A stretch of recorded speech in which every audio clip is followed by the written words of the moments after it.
This is the outfit I wore to my second ever job interview. It was February 2019. Though I have worked since my 10 years by delivering newspapers, before this job interview, I got invited maybe once for one of those 150 applications I made since the age of 16. The store that I applied for had an open vacancy for a very long time. And whenever I applied, I got rejected. But now I had a way in. Excitedly, I went to this interview. It went well. My potential employer was enthusiastic about me as I was about him. The conversation was about the end, with me giving him my resume. But then everything changed. He looked at my photo and then at me. He asked me if I wear the hijab, which is a headscarf, by the way. For context, I have worn the hijab from a very young age till 2015. It was 2019. The honest person I am, I said that I used to. He asked further, does your mom wear a headscarf? Yes. Well, you see, for the job you are applying, we usually do not let girls with a headscarf work. Why? Because it might scare off customers who do not feel comfortable with a Muslim girl, or they assume that you don't speak Dutch, which impacts our sales. So usually we put these girls at help desks or customer service. I was perplexed, frozen. In my head, I kept thinking, what is happening? I then told this man that it's strange that trailblazers for consumer electronics like they decide to be should be inclusive as a workspace. He avoided the statement and kept on rambling about other things such as his knowledge about the Islam and that he likes to have discussions with his employees about their religion, such as basically bashing them about things why they are not fasting during Ramadan or why they don't pray. Only after the job interview and telling my mother about it, I learned that this man should have never asked me these questions.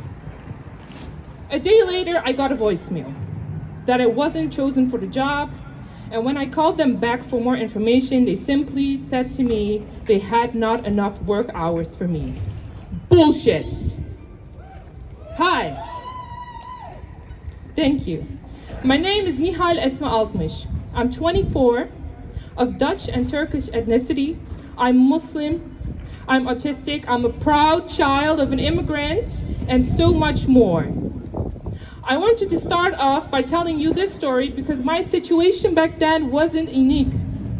Because far too often, Black women, women of color, Muslim women first doubt themselves and their abilities before they think about institutional racism. For years, I have doubted myself whenever I got rejected. Even after that interview, I doubted myself before I dared to say, this is institutional racism, sexism, and Islam hate.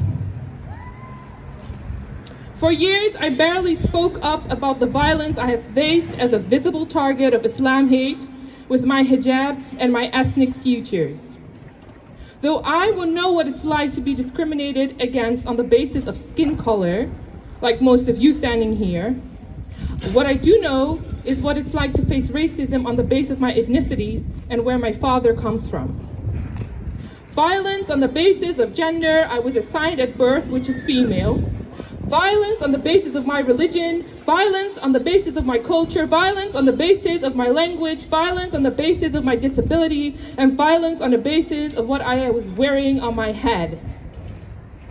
Every form of violence all of us today here have faced are valid. And we must, in our ability, always actively fight against it. However, I got a question. Where are Black women? Where are women of color? Where are trans women?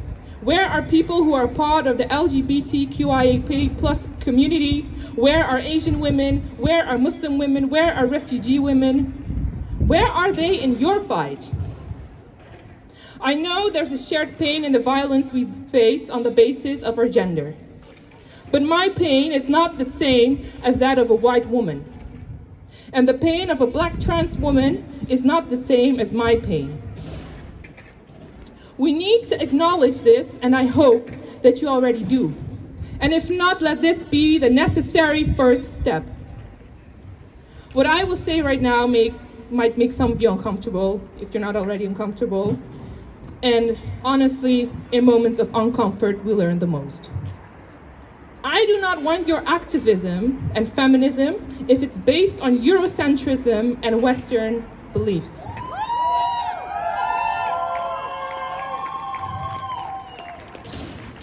I do not want it unless you stand for the rights of those who find themselves standing at more intersections than you, such as color, religion, sexuality, disability, class, and more.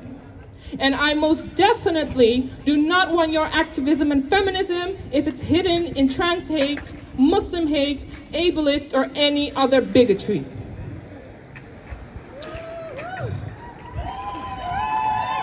Thank you.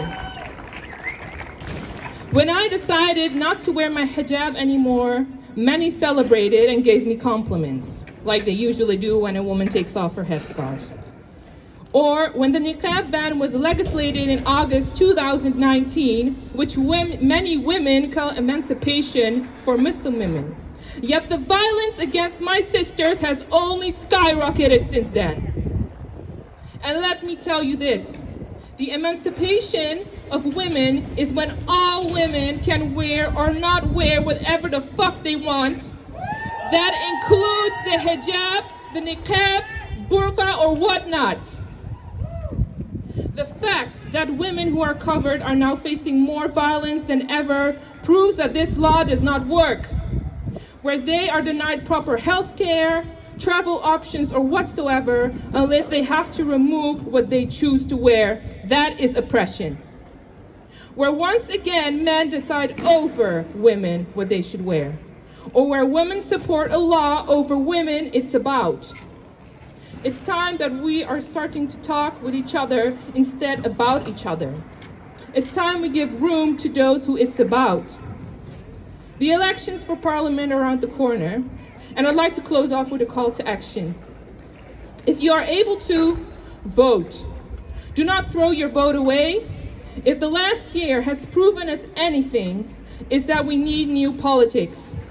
Out with the old and in with the new. Don't vote strategically because big parties will get in anyways. Vote for a new party, and if I do say so myself, vote for Bijeen. As a candidate myself for Bijeen, and as an Eindhoven citizen, I believe that we can do better, and we deserve better. And that is only if we come together and acknowledge the work we need to do. Let us, Bijeen, be a sound that sees you, hears you, stands with you, and gives you the room to speak and feel safe.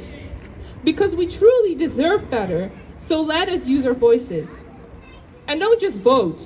Vote with in mind the benefit and betterment of all human rights, not just yours or your direct environment. Because honestly, I am done asking for space. I stand here to claim it. It is my right, just as it's the right of anyone else's. Today, tomorrow, over a year. And I will say this in Dutch. Het is tijd. Spreek je uit, beken kleur en stem bijeen. Thank you, and may peace be upon you all.